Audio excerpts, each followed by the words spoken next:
Right, today's project, we've got some work to do on the track. I've ballasted up to this point on the track, but I haven't done around into the approach to the station and all the point work because I'm not convinced it's correct yet. What I want to do is move this track in to match the radius of that one, well, on the outside of it obviously, because it's got a bit of a tight spot just there, which was done to incorporate this channel to allow for a support for the girders, because I was going to have a road bridge going across there, but I've decided against that now.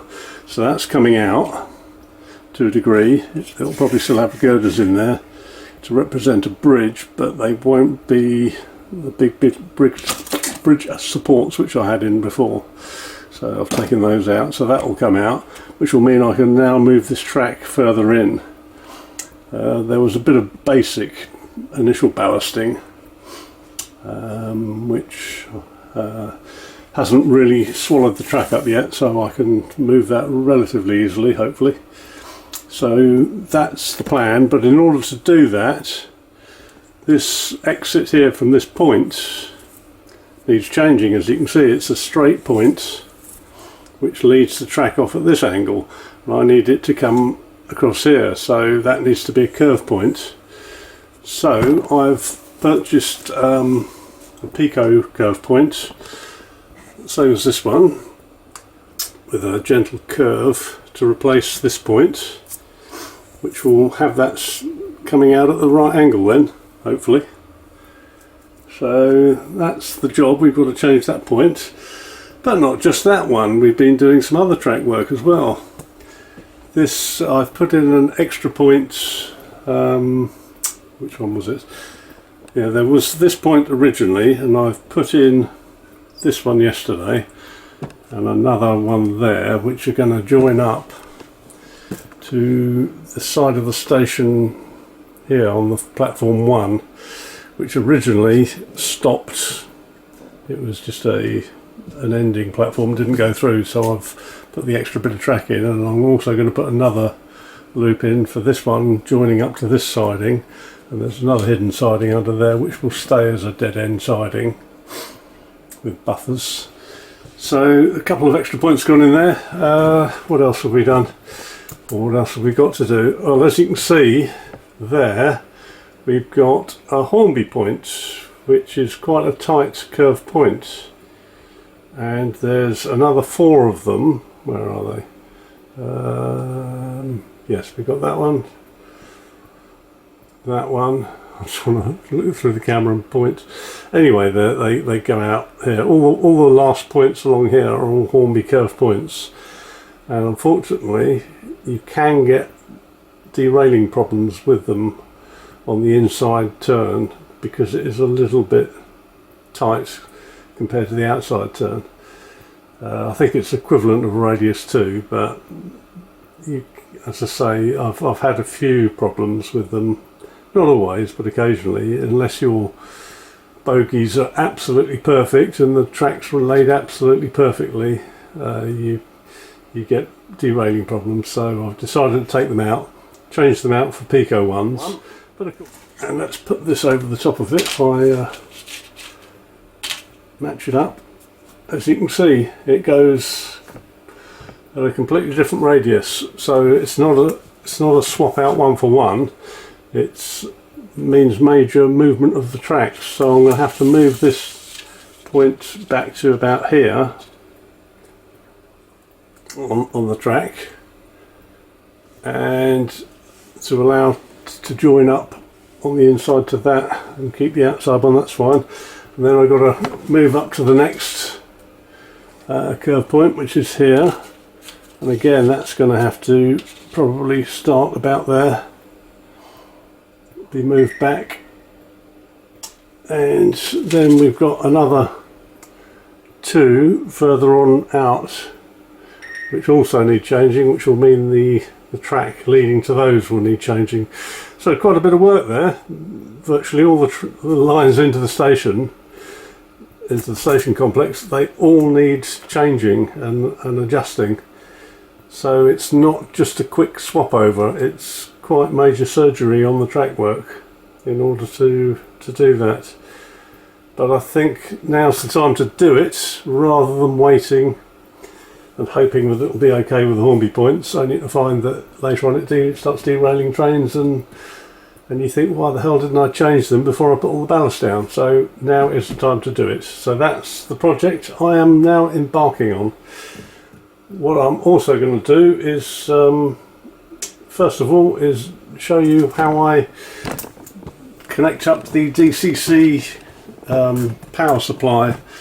A lot of people go under the track. They put a join underneath the rails and take it under the board, and then they have a kind of loop of wire underneath which powers all the track.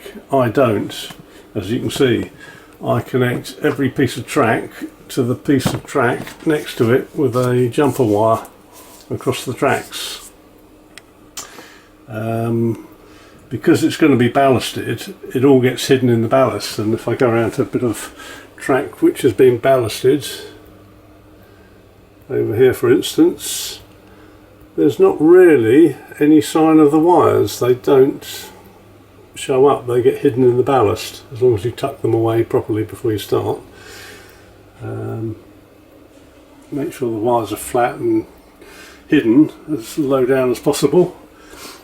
And it saves all that faffing around underneath the layout. You can do everything on top, and I can't really get underneath this very easily because it's a big layout, and every section is underneath the layout itself. It's got loads of storage stuff from the house, so I can't get under there easily. So I want to do everything from the top. So that's why I chose to do it this way. But again, you've got to do all that before you do the ballasting. And as you can see, I've used surface point motors as well. Again, for the same reason, I can't really get underneath it very easily. So if you had a point failure in the future with the point motor, I wouldn't be able to change it without dismantling half the layout. So what I do, I've used surface point motors, and if you paint them up, disguise them a little bit, like that for instance, they don't look too bad. So this is the outer two lines on this corner completed. They now run a lot more smoothly around the bend without that sharp kink which used to be about there. Now everything is pretty even and flows quite nicely around the corners, a bit more gentle. So I think it looks a lot better. So that's that bit. As we come further round, you'll notice I've done the ballasting and weathering as well. It's not complete yet, but it's the initial weathering. There's a signal gantry I'm putting across there, and I've also put these other overhead gantries, the power gantries. They're around the entire top circuit now. Quite a few of them. So they've all been put in place. I don't think I'm going to actually suspend the cables from them, because that'll make getting to the track for maintenance far too difficult. So I'll probably just leave the gantries up as an indicator of overhead power. As you can see, I've completed the ballasting right around the top circuit now on the outside 3 lanes. The approach into the station is only partly done, that needs completing. As you can see, it stops there. These are the points I've changed. They were the Hornby ones, and they've been swapped out now for Pico with the lesser radius, which hopefully will have mean any dodgy running and derailments will be a thing of the past, and I haven't had any problems so far, so I'm pretty pleased with it. And I've done the basic ballasting around them so they're they're fixed in place now, and the point motors had to change those out because the Hornby point motors are slightly different. So I've changed the point motors out as well. As you can see here, you probably wonder why that's yellow against the track. The initial part of the ballasting I use sand because it's a damn sight cheaper than the ballast. So I've put the base layer of ballasting down where it comes off the edge of the foam. I've made that of sand and then glued it down in the same way, and then I ballast over the top of that, and it saves an awful lot of ballast because the ballast is about 100 times more expensive than the sand, so it saves a lot of money on a layout this size. I've also completed this inside track now.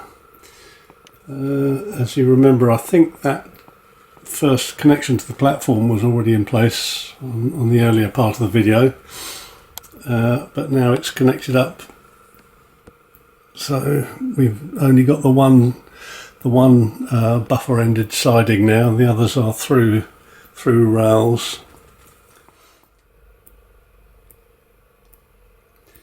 That gives you a bit of an overview of this point complex coming into the station.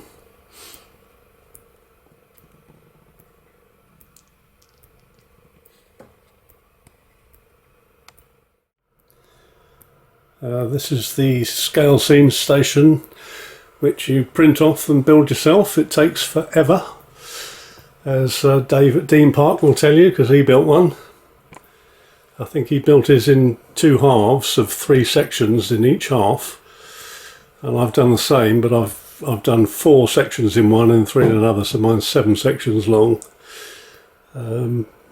because I think it looks slightly better having a slightly longer canopied station building there. So there we are.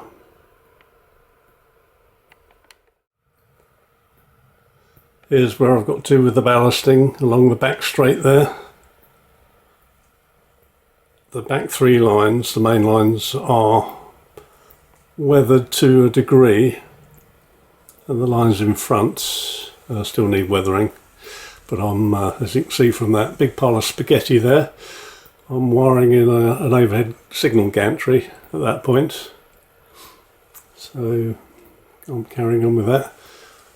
But the ballasting's actually been completed now, right the way around to the bridge, which is where it was up to before. So I think I'm going to stick with the track plan as it is now, going into the station, and the main loops around the back there, and where the wagons are there, and that bit of light wood down the centre. There's going to be another station platform there. I'm dealing with that at the moment. The other things I've got to do is decide how to do the houses at the back here. Still not decided exactly what the format is going to look like, so I keep rearranging everything and changing my mind. So that's still to be decided. I've got lots of resin buildings to go there, so I don't know which ones I'm going to use. But I need to get that done because it's difficult to get access over the back there of the layout, and I have to put supports across the tracks and all sorts in order to get there, because in the corner there, that's about 2 meters away from me, so a bit awkward to get to.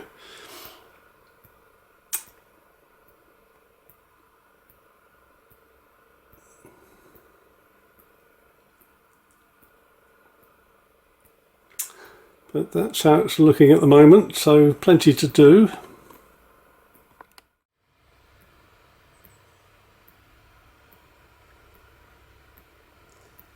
Okay, well, I'm going to wrap it up here. That's it for this episode. Thank you all for subscribing and for your comments. Keep them coming. Until next time, you take care of yourselves, and I'll see you soon. Cheers.